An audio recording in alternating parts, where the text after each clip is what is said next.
Hello everyone. Let's talk about confessional poetry.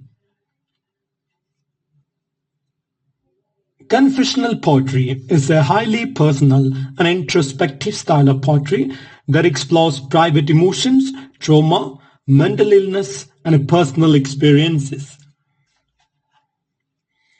This style of poetry emerged in the mid-20th century, that means in 1950s, as a reaction against the more impersonal and formal poetry of earlier times. The term confessional poetry was popularized after M.L. Rosenthal used it in a review of Robert Lowell's work, Life Studies, in 1959. Confessional poetry broke taboos by discussing topics like mental health, suicide, family conflict, sexuality, and identity. Some of the key features of confessional poetry include first-person narrative, deeply autobiographical, raw and emotional, breaking societal norms, free verse, and a fragmented structure. First-person narrative. Poems often use the first person, i.e., to express personal thoughts and feelings. Deeply autobiographical. Draws from the poet's real-life experiences, often dealing with the pain, guilt, depression, and relationships. Raw and emotional. Expresses intense, often disturbing emotions with a brutal honesty. Breaking societal norms. The poems deals with taboo subjects like mental illness, addiction, and family dysfunction.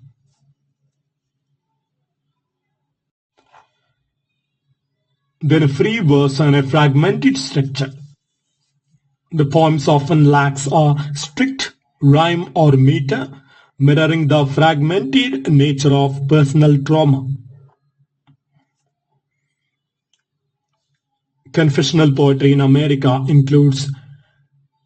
The movement started in the US in the late 1950s. The key American confessional poets include Robert Lowell, Sylvia Plath, Anne Sexton, John Berryman, W.D. Snodgrass, etc. Robert Lowell, his work that is Life Studies, published in 1959, is considered the pioneer of confessional poetry. Then we have from America Sylvia Plath. Her work or poetry collections like Ariel, Daddy, Lady Lazarus, etc. explored depression, death, and female identity. Then we have Anne Sexton, Her Kind and Wanting to Die. These are her most famous confessional poetry. She wrote about mental illness, suicide, and womanhood. Then we have John Berryman, who wrote the poem like The Dream Songs, and he is known for his dark, fragmented poetic voice. Then we have W.B. Snodgrass, his poem that is Heart's Needle, and he explored divorce and fatherhood. When it comes to British poetry, the confessional poetry in Britain include Ted Hughes, Philip Larkin, Carol Ann Duffy, etc.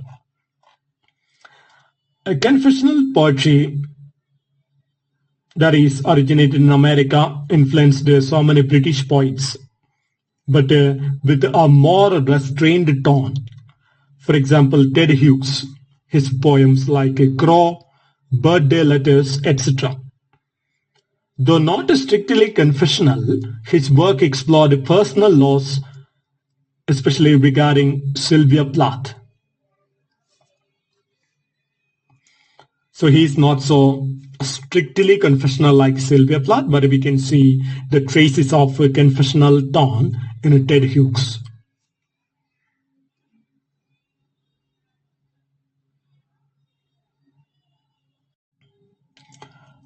We know that Ted Hughes is the husband of Sylvia Plath.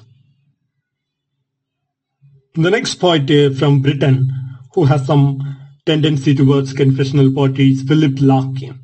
Philip Larkin's work Obeyed and This Be the Verse. Larkin wrote about the loneliness, death, and existential despair. Then we have Carol Ann Duffy, her works like Meantime and The World's Wife. And she explored the themes of love, feminism, and emotional trauma.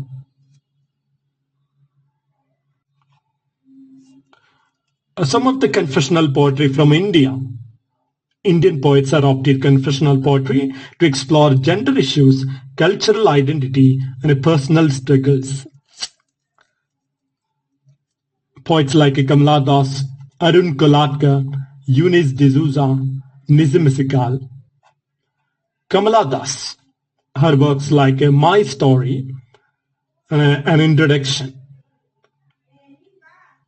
Kamala Das wrote openly about female sexuality, marriage, and patriarchy.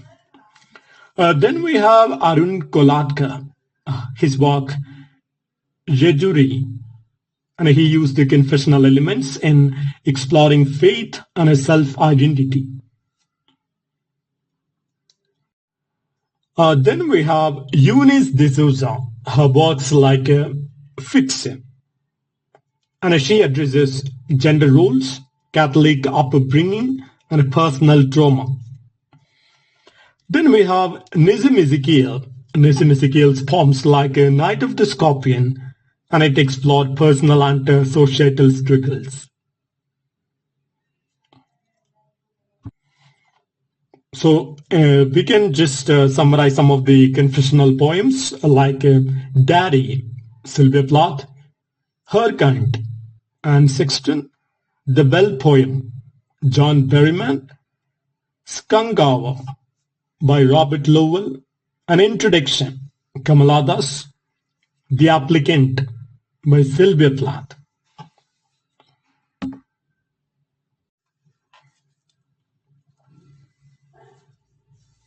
Confessional poetry revolutionized modern poetry by making personal experiences a central theme.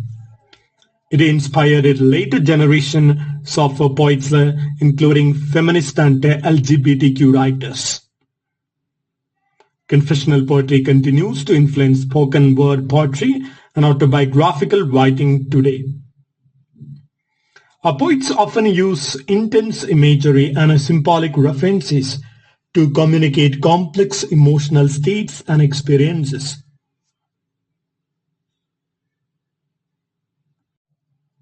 In African literature also, we can see so many confessional poets like Gabriel Okara, a Nigerian poet. His work is Once Upon a Time. It's a nostalgic reflection on the loss of innocence and authenticity due to cultural shifts.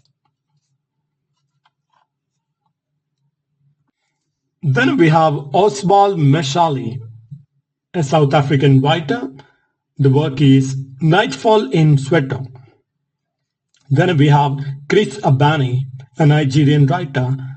The work is Sanctifictum, a collection blending confessional poetry with the themes of exile, spirituality, and survival.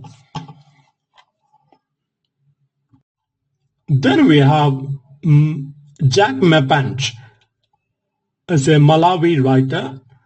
The work is Skipping Without Ropes. It chronicles his personal experiences as a political prisoner. Then we have Ama Atta Aidu, a writer from Ghana, and the book is Someone Talking to Sometimes. It's a poetic collection that delves into the emotional and social struggles of women.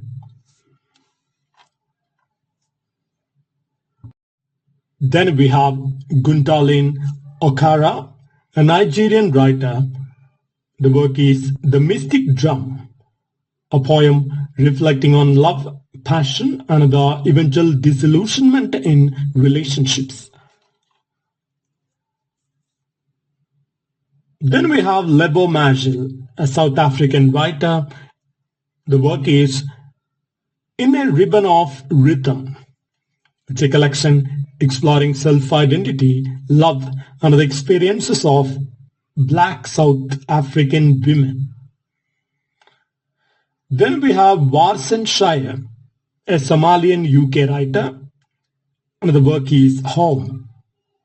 And it's a powerful poem about the pain of displacement and the refugee experience.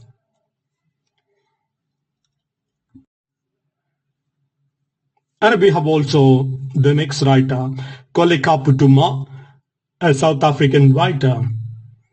And the work is Collective Amnesia. It's a bold poetic collection that confronts issues of race, queerness, and memory in a forced apartheid South Africa.